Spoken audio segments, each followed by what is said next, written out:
पुरंदर येथील प्रस्तावित छत्रपती संभाजीराजे आंतरराष्ट्रीय विमानतळाच्या कामाबाबत एक अत्यंत महत्त्वाची आणि मोठी माहिती समोर येते, अपडेट समोर येते। पुरंदर विमानतळ प्रकल्पासाठी भूसंपादनाला मोठी चालना देणारा निर्णय राज्य सरकारने घेतलाय।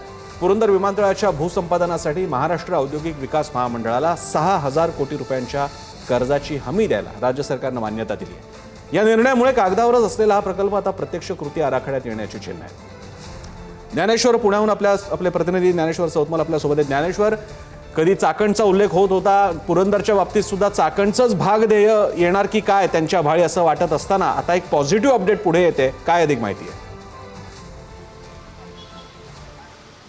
अगदी बरोबर आहे। पुरंदर आंतरराष्ट्रीय विमानतळ जे एकूण आतापर्यंत कागदावर आपण ही सगळी प्रक्रिया पाहत होतो ते आता प्रत्यक्ष कृती आराखड्यात आपल्याला बघायला मिळणार आहे। कारण जवळपास 3,000 हेक्टर इतकी जी जमीन आहे ती या सगळ्या प्रकल्पासाठी भूसंपादन त्याचं करायचं आहे।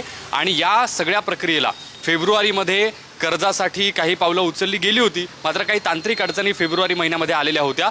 मात्र आता जी एक पॉझिटिव्ह अपडेट समोर येते त्यामध्ये 6,000 कोटी रुपयांच्या कर्जाचा जो प्रश्न आहे तो मार्गी लागलेला आहे। राज्य सरकारने हे मोठं पाऊल उचललेलं आहे। लोहगाव विमानतळाची क्षमता पाहता, या सगळ्या येणाऱ्या अडचणी आणि येत्या काळात भविष्यातली गरज लक्षात घेऊन जो पुरंदर आंतरराष्ट्रीय विमानतळाचा हा प्रकल्प या सगळ्या राज्य सरकारच्या माध्यमातून हाती घेतला गेलेला आहे, त्याच्यातली ही कर्जाच्या संदर्भानं, पैसे तयार करण्याच्या संदर्भानं मोठी अपडेट आहे। कारण 6,000 कोटी रुपये MIDCच्या माध्यमातून कर्ज स्वरूपी दिले जाणार आहेत, ही महत्त्वाची अपडेट आहे।